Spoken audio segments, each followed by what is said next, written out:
Welcome, everyone, to the Autoimmune Hour. I'm Sharon Saylor from SharonSaylor.com, and as always, it's my honor and pleasure to be with you here on another brand new episode. Just want to share we're well into our 400 and I don't know, I know we're past 410, headed close to 420 episodes.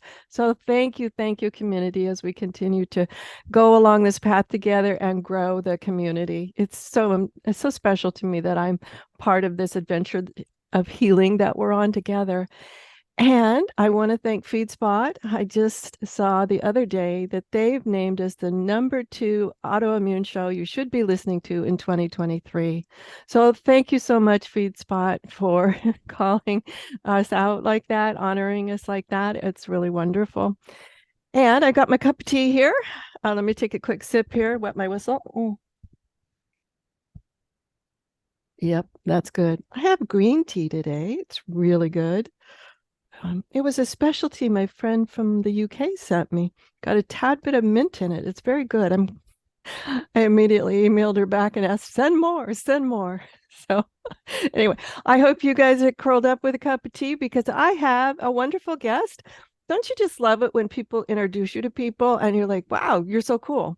So that's what happened here. We're going to be talking to Dr. Charryse Johnson. She's a veteran psychotherapist and a mindfulness practitioner who works with that intersection between trauma and somatic integration and spirituality and social justice and so many other things. She is the author of the best-selling Expired Mindsets. So you can tell just by the name why I wanted her here. The subtitle is Releasing Patterns That No Longer Serve You Well.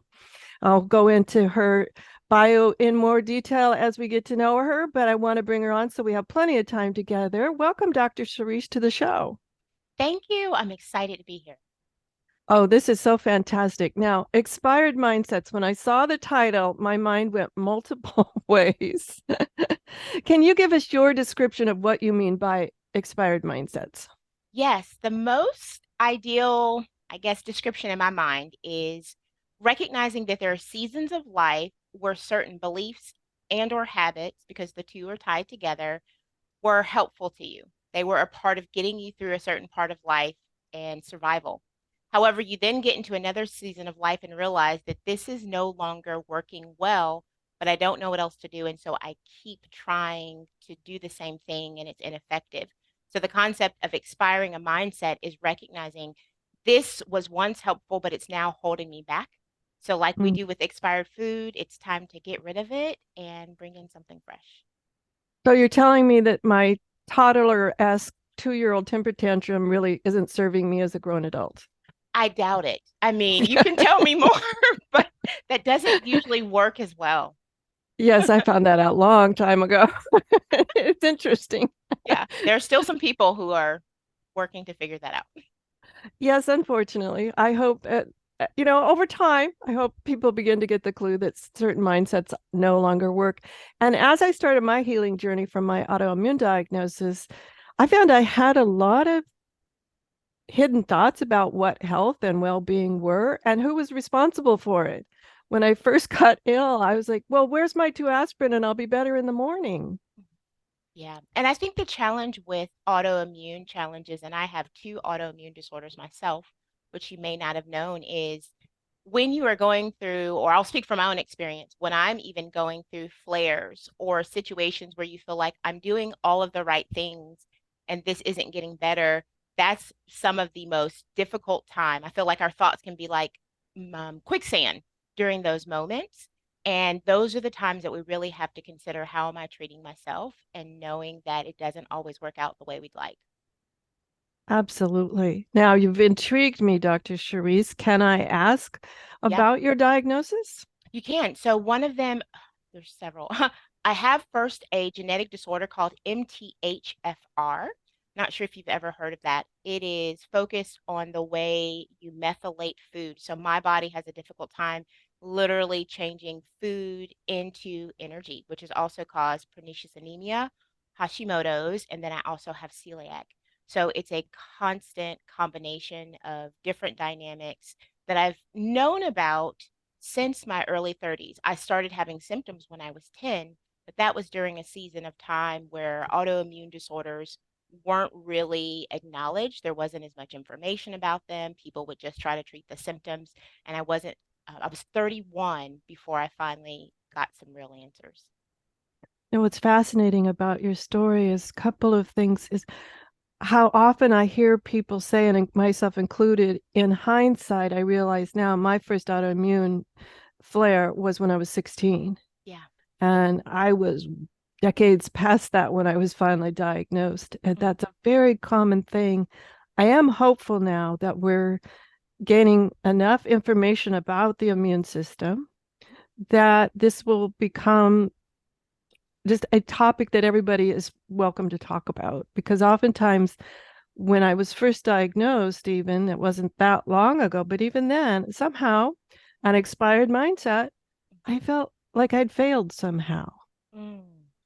I feel like that's a common mindset because a lot of times when I'm working with other people that have had or still are working through different autoimmune challenges, you do look back in hindsight and go, well, how did I miss it?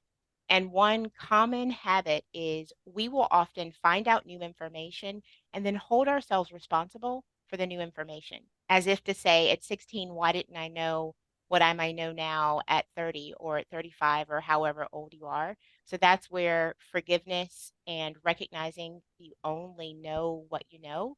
So, how can you be present and go forward with compassion is going to be so helpful. I love it. And I have to ask, Mhm, yes, and mhm. what happens if we're not experienced with ever holding ourselves with compassion? Perhaps we have I'm trying to think of some things, a perfection mindset or um, I guess that's all in my mind is I think I should have known better or some things like that. What happens? How do you learn to hold yourself with compassion? Yeah, I definitely think it's a practice and that most of us aren't familiar with the practice of compassion. It's one of those words that I do believe can roll off your tongue very easily. And where that comes from, I want to just say that first is there's so much we want to do. There's so much we want to accomplish. So a lot of times we look at what we experience and feel like this is getting in the way of me being what I want to be and accomplishing what I want to accomplish. So I'm a firm believer that while you're working your way towards compassion, work on starting with understanding. Can I work to understand how my body responds? Sometimes I understand it and it makes sense and there's a pattern to it. Other times things come unexpectedly.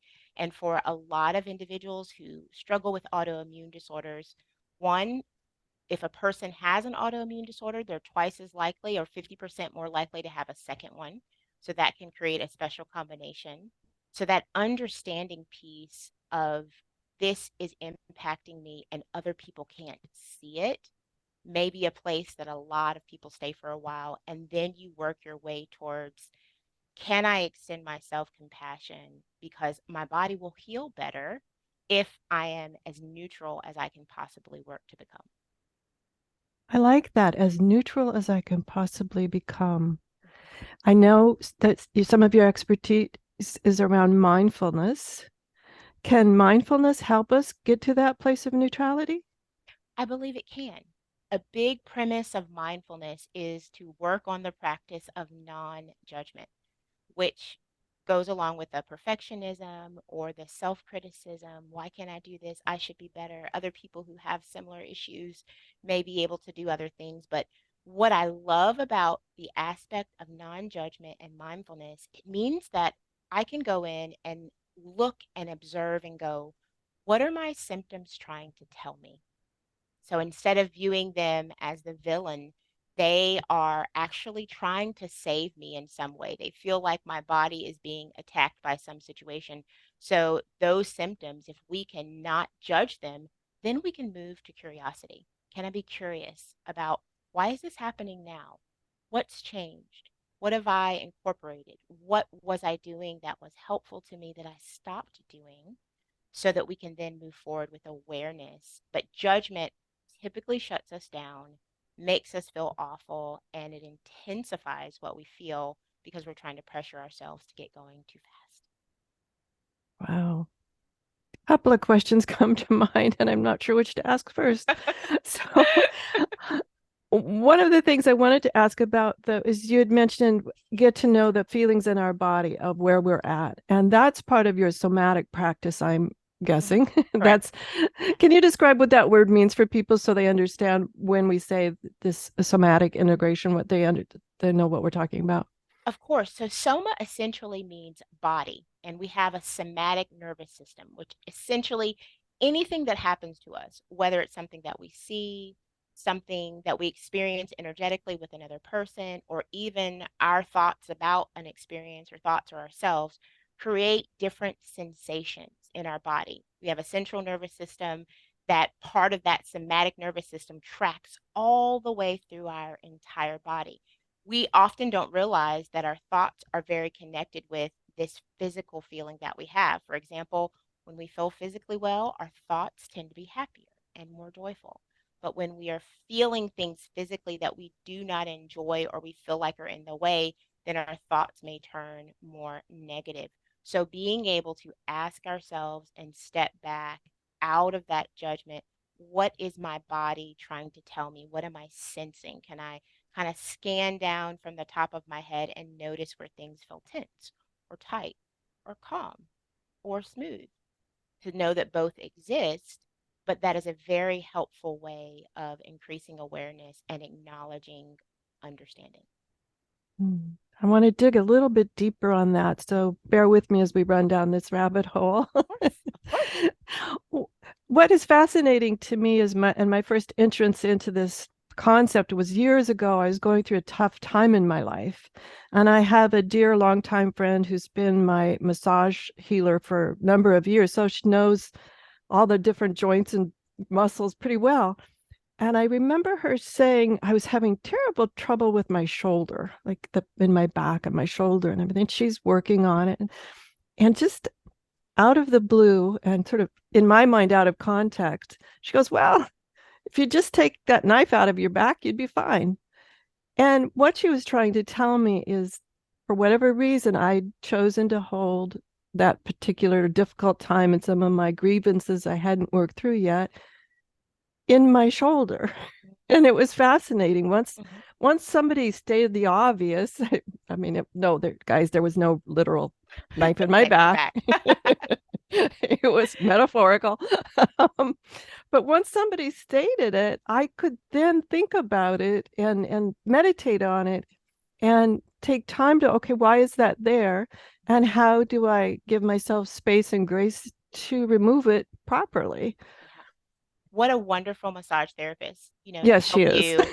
you make that connection. I often will encourage people to do something that involves body work when they are carrying a lot of stress, because when we have difficult moments, just as you described, whether that's an acute moment or something that we've dealt with over a long time, it could be grief, it could even be excitement, it could be anything.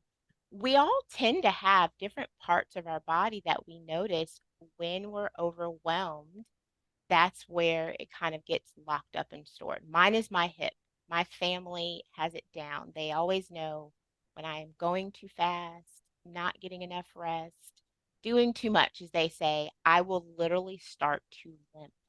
And not Mm, because something happened, but that's just an area of my body where I hold kind of pressure. I'll slow down, I'll reset, I'll rest, goes on right from there, and no issue. But over time, when we can learn to track, we'll find out it might be our jaw.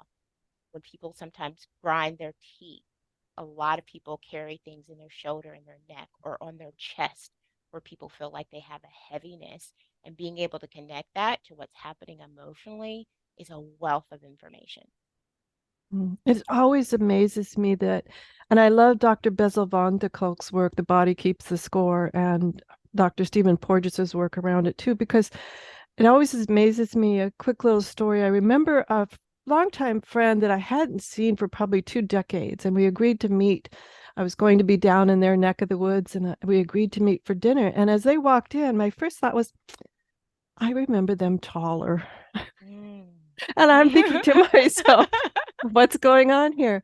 And as we sat and we talked, what was fascinating to me was words they used, like, I'm feeling so beaten down. And Mm, I thought, wow, this is playing out physically in front of us where all anybody paying attention could yeah, see. yeah. I was just in a training last week with Pat Ogden, who is also a very familiar neuroscience scientist Hmm. in the field of somatics. And there's some amazing new research that is even talking about posture and the connection between your mental health, which really speaks to exactly what you said. When we are carrying things a certain way, we may not notice it, but then how staying in those postures actually maintains the stress versus being able to kind of open up and really notice how things are landing on us. And we're just not taught, unfortunately, to put those pieces together. We live in a society where things are very fragmented, and we can often be focused on how do you make that pain stop? Just make it go away. What can I take? What can I do? Versus let me put this together and look at all of the areas of my life and how they integrate and how they may be kind of out of alignment, so to speak. Wow, we're getting so deep. This is so juicy. I love this. Just a side note, because I do love Pat's work as well. What a fascinating thing to me, as some of my community knows in my other job, I'm a body language nonverbal communications expert. That's, well, what else I do. And one of the things I talk about, it's very simple for people to do, and they'll say something, wow, I feel different very quickly. And that's keeping your chin parallel to the ground when you walk, when you talk to other people. And because so many, especially younger people, I notice have what I call, texting neck, where Yes. it's almost as if they foreshorten their muscles and can't look up. Mhm. And when you ask them, keep your chin parallel to the ground, and they'll work on it and they'll say, wow, I feel more connected. I feel more energetic. Just with Yeah. a simple, maybe inch movement of your chin, it's surprising to me how fast our bodies respond. Yeah. Those, when you talk about that, I think too of just how that creates confidence. I will sometimes do a meditation with people and I'll kind of say, and lift your chin slightly, open your heart, and have your shoulders go down and back, right? Just that little moment of looking at someone face to face and saying, I am open to connection, because we have a lot of different people that have the social media neck, but we're also more lonely than we've ever been. And I do believe a part of that is we don't know how to connect. And postures is a big part of going, is that person approachable? Do they want me to say hello or to even receive a smile and to be acknowledged? Mm. So tangential to that, as when we're talking about that, I'm thinking of the past 3 years, 2 years, whatever we want to count it. When you said receive a smile and people not knowing how to interact, nothing like putting a face mask on to really almost make me feel like I'm going backwards in my social skills. And a lot of people did, especially people who already felt like they were working really hard to be out and had a rhythm of, I'm used to this group and these are the spaces where I feel confident. There was a moment during the pandemic that I remember certain people that I was in connection with and saying, if you're not getting back out, I really encourage you to do so, because they were on that line of feeling backwards. And I've constantly heard, and there's a lot of research that's talked about people having to kind of work their way back into being able to connect with other people and to work through all of the thoughts that come from, you didn't have to say yes to anybody for 2.5 years. You had a built-in excuse. You did. There were no invites. You didn't have to worry about letting anybody down. And just think, if you're a person who goes, I need to say no for myself because I'm not feeling well, but I don't want this person to feel bad. And now all of a sudden you have all these new invitations and you go, well, I haven't said yes in 2 years. I can't say no. Even something like that can create a lot of stress. I'm glad you bring that up because the other side of that is when you have an autoimmune condition, it's typically an invisible illness, and it is very hard to do the boundaries between your own well-being and I guess maybe what you feel might be obligations to your social circle, your family, your friends, that It's type of ex- your, yeah.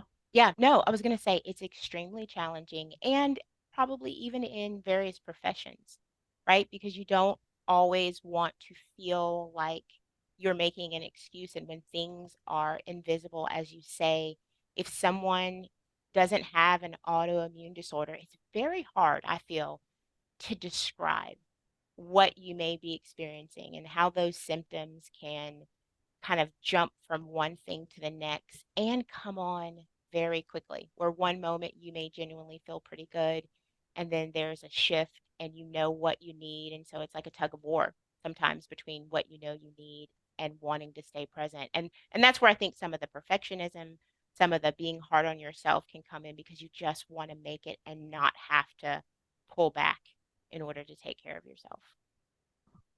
I find that was sometimes with a guest who will come on and that, well, I'll muscle through. Well, no, let's reschedule. No sense in muscling through.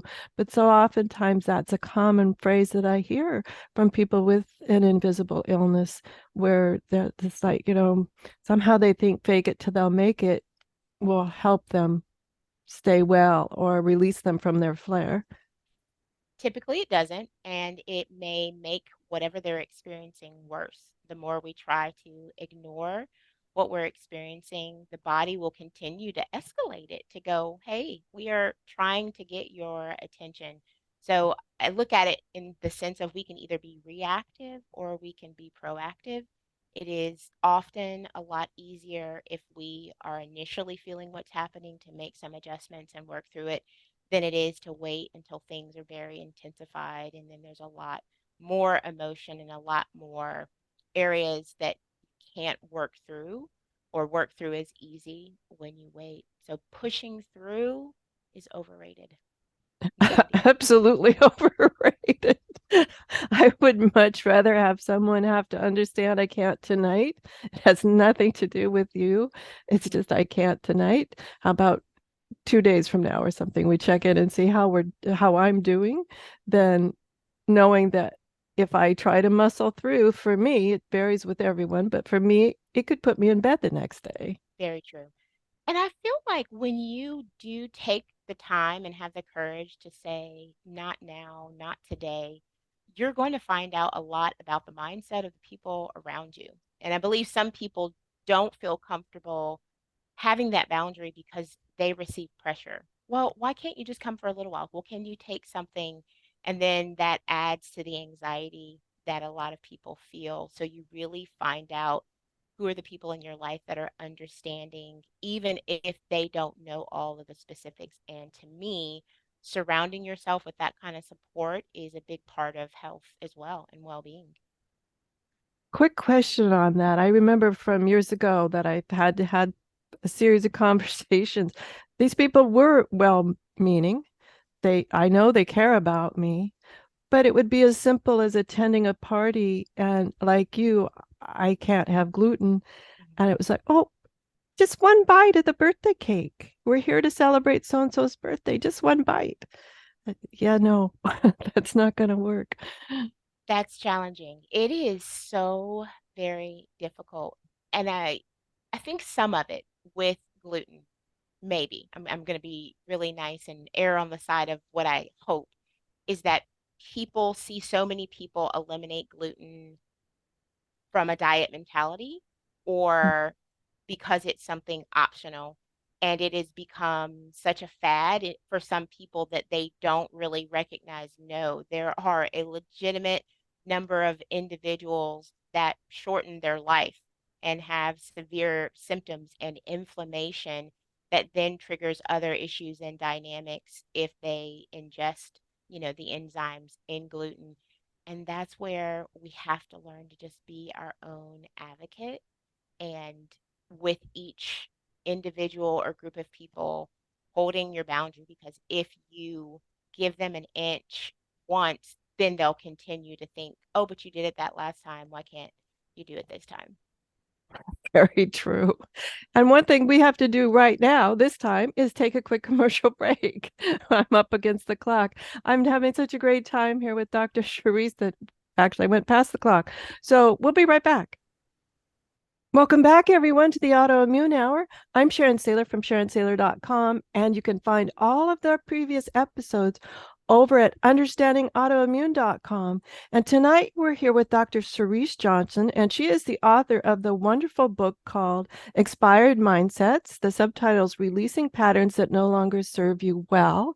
And she's also a thriver with autoimmune. So, one of the things I wanted to kind of circle back on, I know we've talked about some expired mindsets, especially around health and wellness. Can you share with us one or two of the common ones, just generically, doesn't have to be about health and wellness, that you find That pop people up in have? your practice? Yeah. Yeah. One of the most common kind of mindsets is this always happens to me.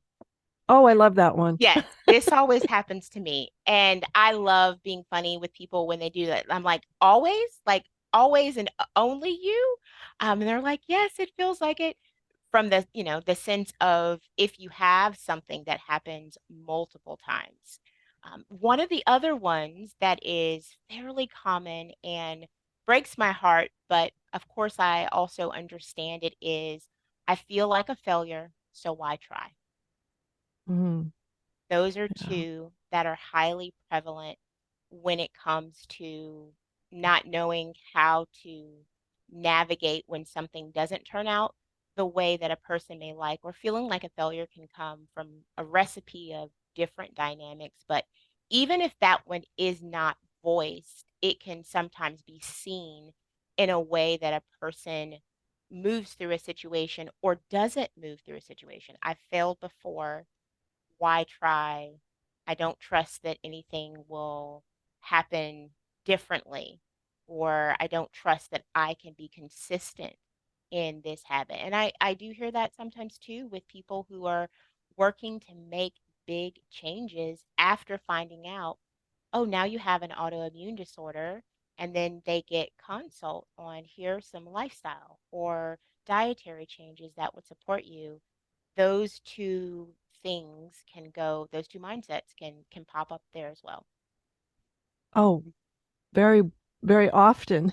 I know for me, what I had to start to do about, I'll say the failure thing is I started keeping a journal, and I've told my audience this before, but if you guys haven't heard it before, is I write on the right hand side of the page and I leave the left hand blank. And then, the person who taught my longtime member, person who taught me this, he was very systematic and he would go monthly and reread and write down what's changed on the left hand side of the page. I'm not that systematic, but it still works. So either Yeah. way, and I Yeah. go in and I read, and what's fascinating to me is that idea of failure isn't happening as often as my mind makes it out to be. Very much so. But having it on paper helps you step back and not be in it and allow you to observe it. And the irony is that's part of the process that I go through in the book is at the end of each chapter, there is a section called recalibrate. And the whole concept of recalibrating means here's this mindset that I have. And as I work through it and work on understanding and compassion and why do I have these thoughts? Where does it come from? I now need to kind of recalibrate and reframe my language around a certain situation so that I can move away from how I have been thinking or what I believe about myself. So, writing things down on paper is one of the absolute best ways that you can step back and go, okay, is that always true? Is there a word there? Sometimes people have a hard time going from here's what I'm used to saying to myself, and I genuinely don't know how to change the language. So let's start with one or two words.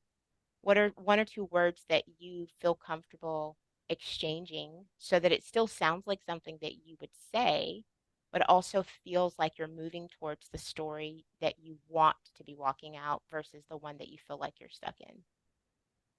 Do you have an example that comes to mind so we can hear the languaging differences? So let's say that someone is thinking about giving a speech and they're overwhelmed and they feel like, I always do a terrible job. I don't know why I was chosen. And that might be something that's constantly on their mind and creating anxiety. And then we move through and we go, okay, where can you start with a word? And they might start off going, well, I feel like I always do a terrible job. And so the importance of the I feel like is them recognizing our perception of ourselves is not always the same as another person. So can we create some space there? Then the next part of the process may be I feel like I do a terrible job when I don't prepare. So we got rid of always and realized that it was just them. And now we're moving towards they don't know how to prepare for the speech, which makes them feel like they do a terrible job. And so they don't know why they was chosen. Long story short, if we get them to the end, it may become something like, I feel like I don't do well or I do a terrible job when I don't prepare, but I was chosen so the people around me believe in my ability.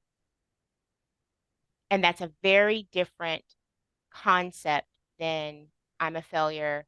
Why was I chosen? This is what I feel like because I don't prepare, but somebody believes in me. And then we focus our action on, so let's talk about how to prepare. And Oh, what that does was that my look like? next question. When does that keyword prepare come in there? Yes, yes, yes. And so then we spend our time going, here's what you can do in response. And then afterwards, we would go, okay, so here's some things that you did to prepare. You gave the speech. Now let's talk about what you noticed. Well, I noticed that I was still nervous, but I didn't feel like a failure. I knew what I wanted to say. I made it simple and I felt okay about it, which again creates the opportunity for them to consider doing it more and recognizing that they have the ability to choose how they respond to those situations. This topic here about giving a speech is coming to mind that word imposter syndrome. Is that similar to what we're talking about? In some ways, yes. Imposter syndrome, the way I enjoy describing it is if we were an envelope, on the outside of the envelope are all the things that we want people to believe about who we are. But inside are things that we believe or we've been told that we wouldn't want anybody to know. And so we feel like an imposter and we're terrified people are going to find out what I really am. They think I'm capable of these things and I'm doing well here, but we often aren't taking it in. We don't believe the affirmations that they give or the nice and kind words. So we can often feel like an imposter in our own life, which is one of the key concepts that I talk about actually in Expired Mindsets is being able to own your story and really be accepting of what makes you who you are. Because there are ways that we are somewhat showing up as imposters because we're more focused on being what other people would like us to be versus who we are in our own authentic nature. Can you define what you mean by own your story? Yeah.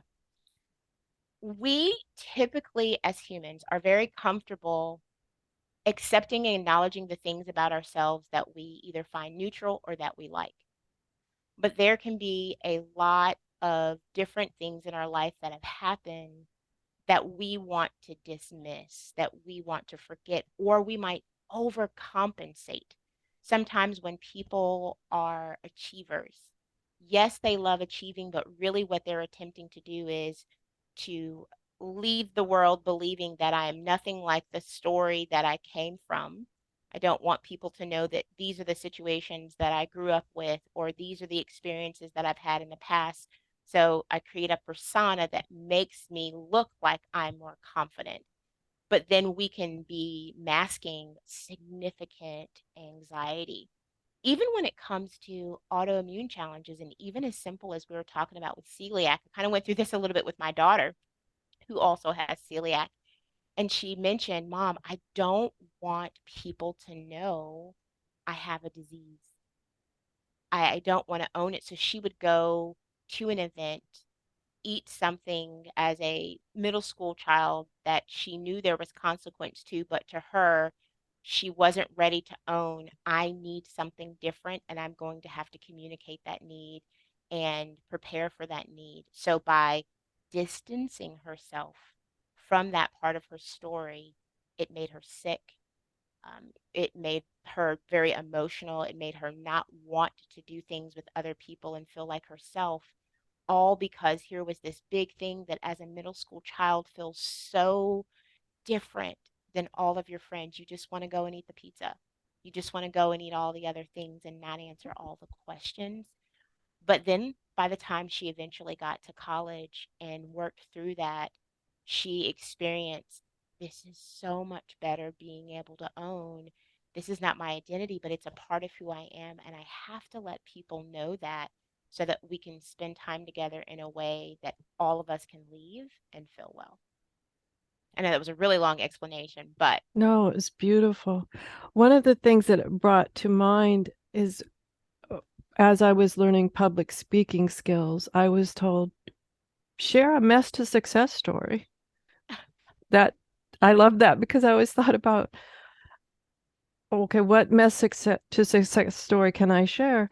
And one of the things I have found about the autoimmune hour and so many of the people I meet, and even in our case here, I didn't know that you were coming on and you had an autoimmune. I wanted to know more about expired mindsets, which is wonderful.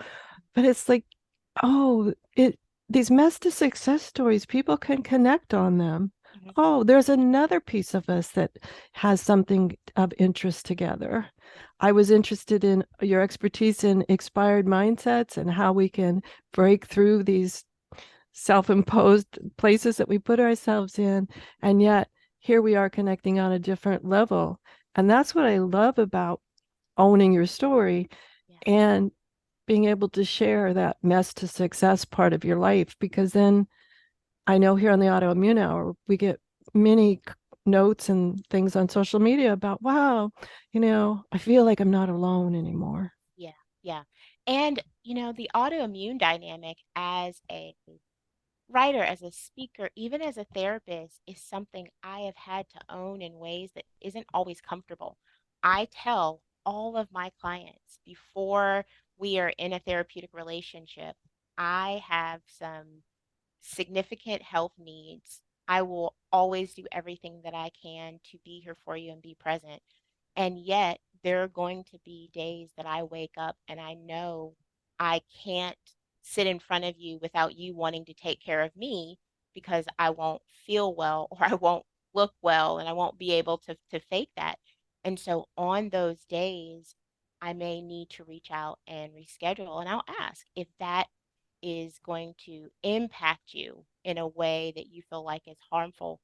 I want to let you know that. And, of course, I do what I can to make sure that that is not constant, but I have the absolute best individuals. But the pressure that I would feel if I tried to hide that and tried to be present and hold space for other people while suffering would be astronomical. So it's just imperative for our own well-being. And I look at it as an opportunity for me to also model for them how to acknowledge their needs and not feel like they have to apologize. And I want to say this, owning your story is not parallel to needing to convince or give an excuse to someone else for your story. Mm, good point. Yeah, you can own it and know this is what you need, but you get to choose who you share with, how much you share, how much detail, so that you don't feel like, well, I can only put that boundary in place if I give them enough explanation to let them know that it was bad enough that they are forgiving that we need to reschedule, because that's a whole different dynamic of a mindset we would want to work through.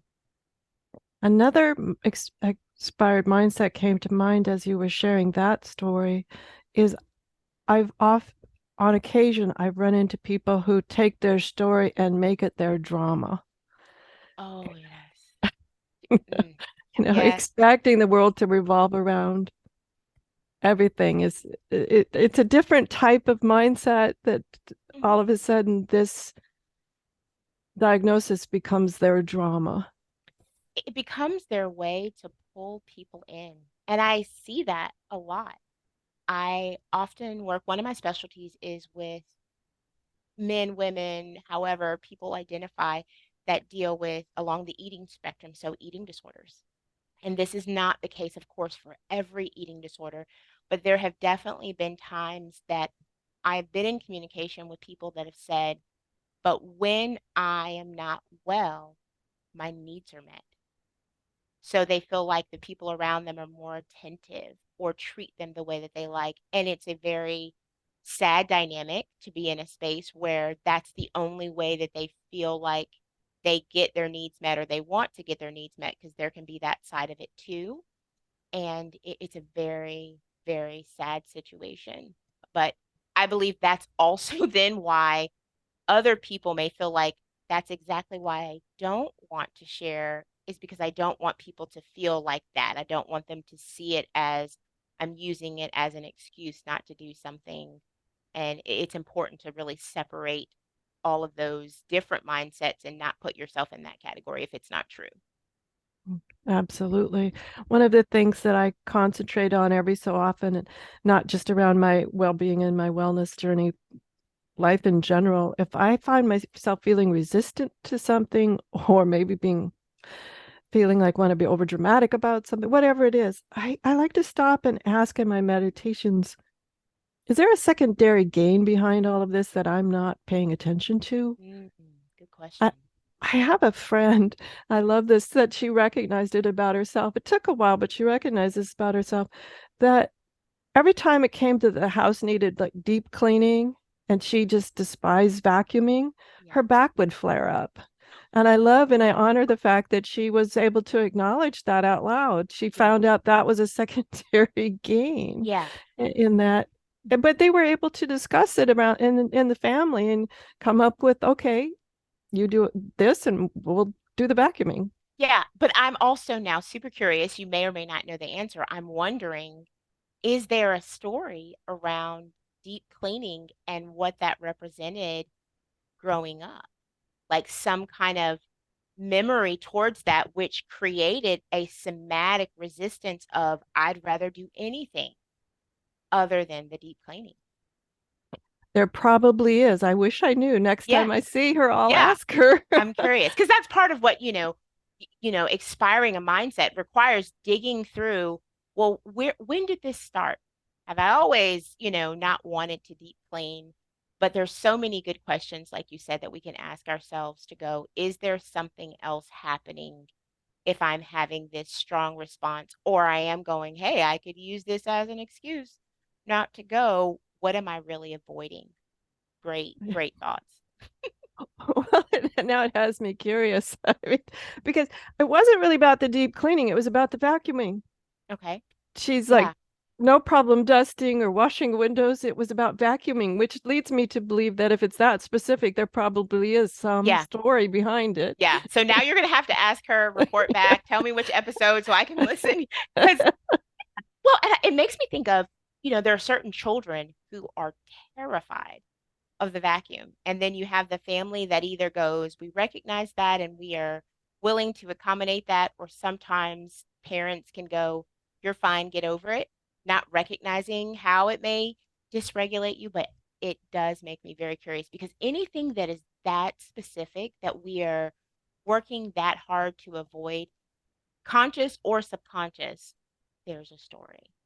There's a story.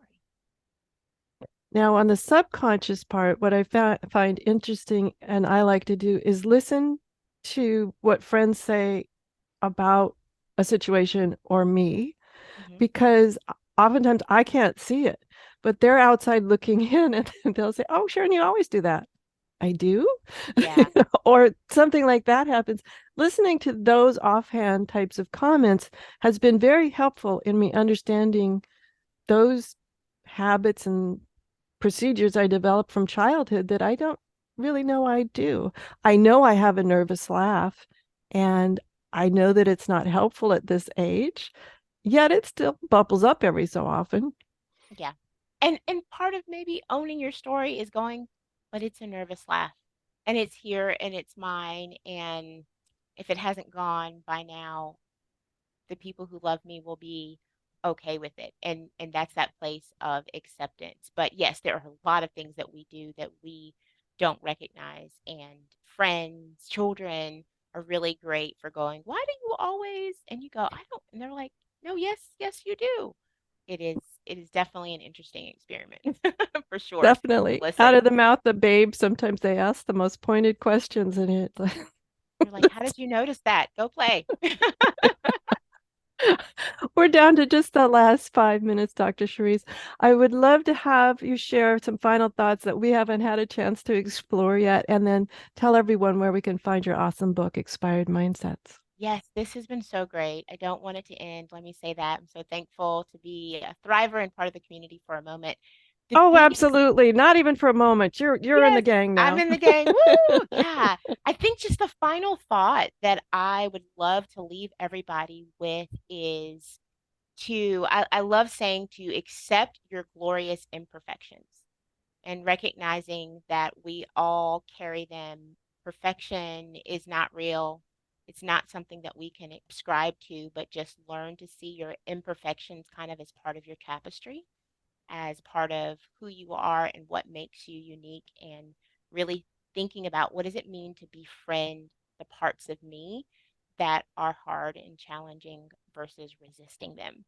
When it comes to staying connected with me, website is www.drcharryse.com.